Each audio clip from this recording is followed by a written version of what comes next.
आज देश की बागडोर एक ऐसे इंसान के हाथ में है जो अपनी पत्नी की जिम्मेवारी ना उठाया हो, वो देश की जिम्मेवारी उठाएगा। बताइए, आज देश की बागडोर एक ऐसे हाथ में है जो कहता है कि पीएफआई के नाम में भी इंडिया है।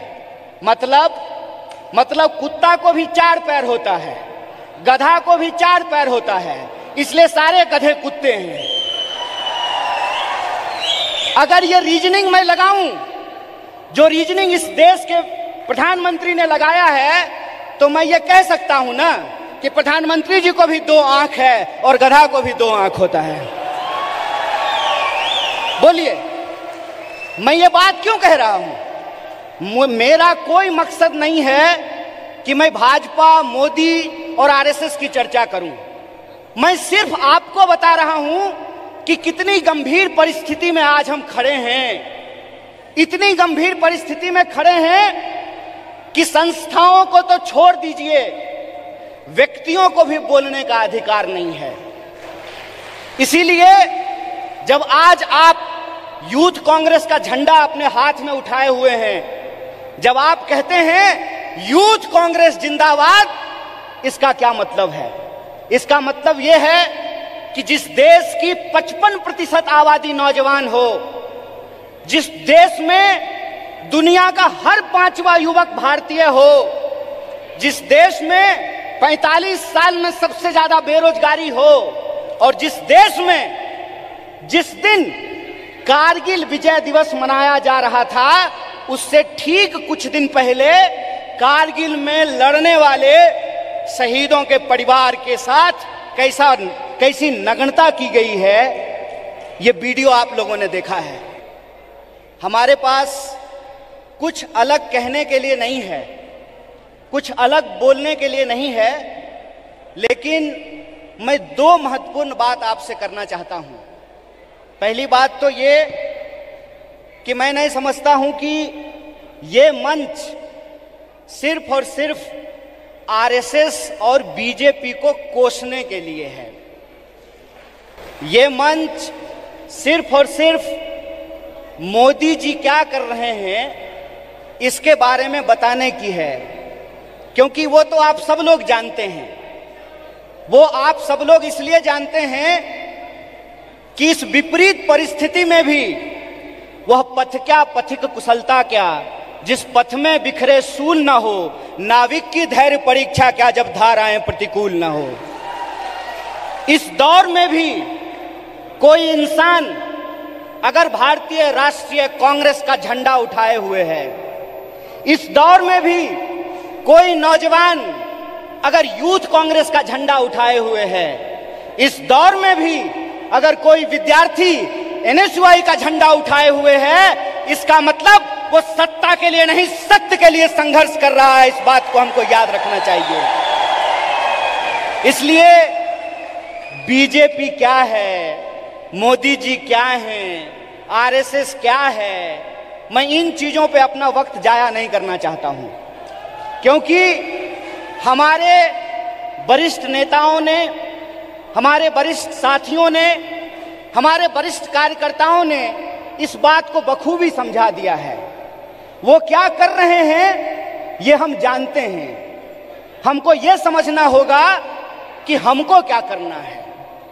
आज जब हम इस कार्यक्रम में शामिल हो रहे हैं, जिस कार्यक्रम का नाम है बेहतर भारत की बुनियाद, तो हमारा फोकस इस बात पे होना चाहिए कि यूथ कांग्रेस का कार्यकर्ता होने के नाते, भारतीय राष्ट्रीय कांग्रेस का कार्यकर्ता होने के नाते, एनएसयूआई का कार्यकर्ता होने के नाते, सेवा दल का कार्यकर्ता होने के नाते, महिला कांग्रेस का कार्यकर्ता होने के नाते, इंटक का कांग्रेस कार्यकर्ता होने के नाते, किसान सभा का कार्यकर्ता होने के नाते, हम इस देश की बुनियाद के लिए क्या करना चाहते हैं। इसीलिए आपको अपनी जिम्मेवारी समझनी पड़ेगी। कितना गंभीर दायित्व आपके कंधे पे है, इस बात को आपको समझना पड़ेगा। आज देश की बागडोर पंडित जवाहरलाल नेहरू के हाथ में नहीं है कि जिन्होंने किताब लिखी थी डिस्कवरी ऑफ इंडिया, आज देश की बागडोर डॉक्टर बाबा साहब भीमराव अंबेडकर के हाथ में नहीं है, जो विदेश पढ़ करके आए थे और इस देश की ड्राफ्टिंग कमेटी में कॉन्स्टिट्यूशन को लिखने का काम किया, बनाने का काम किया। आज देश की बागडोर 23 साल की उम्र में हंसते हंसते फांसी के फंदे पे झूल जाने वाले शहीद आजम भगत सिंह के हाथ में नहीं है। आज देश की बागडोर एक ऐसे इंसान के हाथ में है जो अपनी पत्नी की जिम्मेवारी ना उठाया हो, वो देश की जिम्मेवारी उठाएगा। बताइए, आज देश की बागडोर एक ऐसे हाथ में है जो कहता है कि पीएफआई के नाम में भी इंडिया है। मतलब कुत्ता को भी 4 पैर होता है, गधा को भी 4 पैर होता है, इसलिए सारे गधे कुत्ते हैं। अगर ये रीजनिंग मैं लगाऊं, जो रीजनिंग इस देश के प्रधानमंत्री ने लगाया है, तो मैं ये कह सकता हूं ना कि प्रधानमंत्री जी को भी 2 आंख है और गधा को भी 2 आंख होता है। बोलिए, मैं ये बात क्यों कह रहा हूं? मेरा कोई मकसद नहीं है कि मैं भाजपा, मोदी और आरएसएस की चर्चा करूं।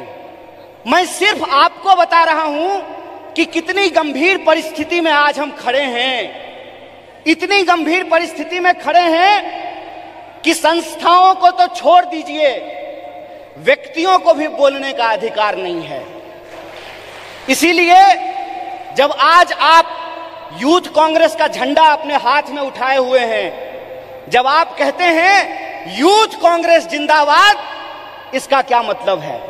इसका मतलब यह है कि जिस देश की 55% आबादी नौजवान हो, जिस देश में दुनिया का हर 5वां युवक भारतीय हो, जिस देश में 45 साल में सबसे ज्यादा बेरोजगारी हो, और जिस देश में जिस दिन कारगिल विजय दिवस मनाया जा रहा था, उससे ठीक कुछ दिन पहले कारगिल में लड़ने वाले शहीदों के परिवार के साथ कैसी नग्नता की गई है, ये वीडियो आप लोगों ने देखा है। इसीलिए आप अपनी जिम्मेवारी को समझिए। आप इस गंभीर समय में जो आपकी भूमिका है उसको आपको समझने पड़ेगी। और मेरा मानना बिल्कुल साफ है, जैसे बिना विचार की कोई राजनीति नहीं होती है, उसी तरह से बिना नौजवान के, बिना विद्यार्थी के कोई पार्टी सत्ता में नहीं आ सकती है। इस बात को याद रखिएगा। अगर आप चाहते हैं कि इस देश में सत्य का शासन हो और सत्ता पे बैठे हुए लोगों का जो अहंकार है, उस अहंकार को चकनाचूर किया जाए, जिस लोकतंत्र की बुनियाद पर, जिस जमहूरियत के दम पर आज उनको कुर्सी पे बिठाई गई है, अगर आप उनको नीचे उतारना चाहते हैं तो इस बात को आपको समझना पड़ेगा कि इस देश के नौजवानों और विद्यार्थियों को सबसे बड़ी भूमिका निभानी पड़ेगी। अगर भारतीय राष्ट्रीय कांग्रेस शरीर है तो एनएसयूआई और यूथ कांग्रेस को दोनों हाथ बनना पड़ेगा। यह बात हम लोगों को समझना होगा। जब तक इस देश का फर्स्ट टाइम वोटर, जिसके मैसेज में, जिसके स्नैपचैट पे, जिसके इंस्टाग्राम में, जिसके व्हाट्सएप पे झूठ परोस करके, मिस इन्फॉर्मेशन परोस करके उनको गुमराह किया गया है, जब तक उनके सामने हम सच्चाई लेकर के नहीं जाएंगे, जब तक हम घर घर नहीं पहुंचेंगे, जब तक हम स्कूल स्कूल नहीं पहुंचेंगे, विश्वविद्यालय नहीं पहुंचेंगे, तब तक इस सत्ता पे बैठे हुए लोगों को हम सत्ता से बाहर नहीं कर सकते हैं और लोकतंत्र को बचा नहीं सकते हैं। जो सवाल है यहां पर कि भारत का बुनियाद क्या है, भारत का बुनियाद है इंडिया। यह बात हम लोगों को समझना पड़ेगा।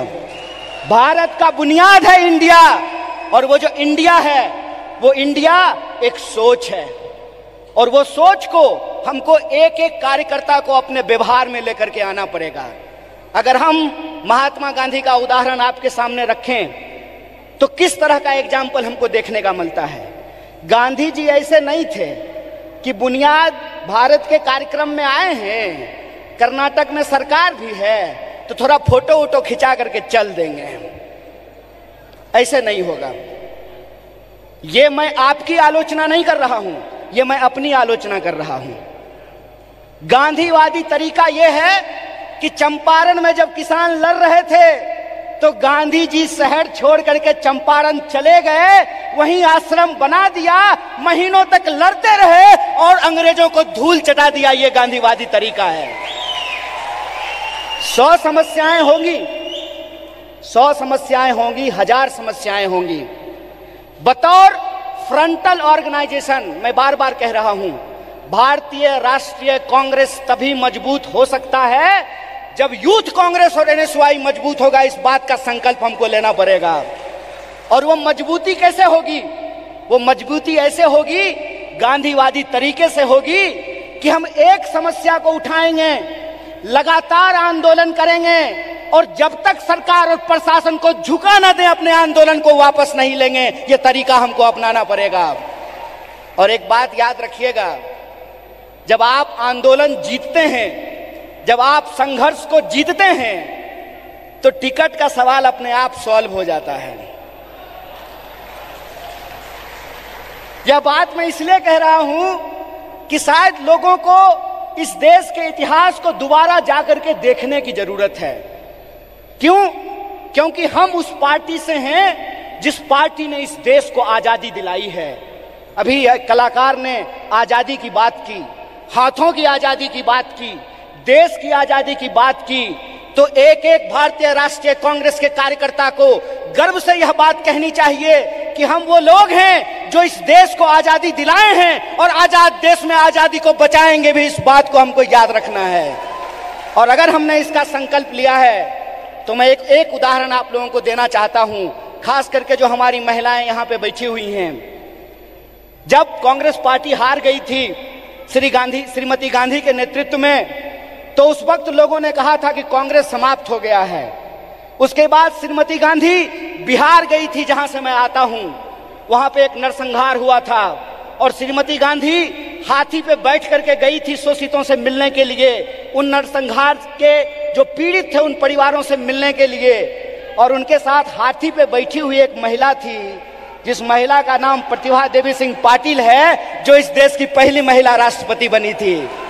इसीलिए हम कहते हैं, गीता में भी लिखा हुआ है कि कर्म करो, फल की चिंता मत करो। आज आप यूथ कांग्रेस के कार्यकर्ता हैं, एनएसयूआई के कार्यकर्ता हैं, आपको कर्म करने की जरूरत है। और हमारा कर्म क्या है? हमारा कर्म है अपने विचार पर चलना। और हमारा विचार क्या है? हमारा विचार है इस देश का संविधान, संविधान की प्रस्तावना।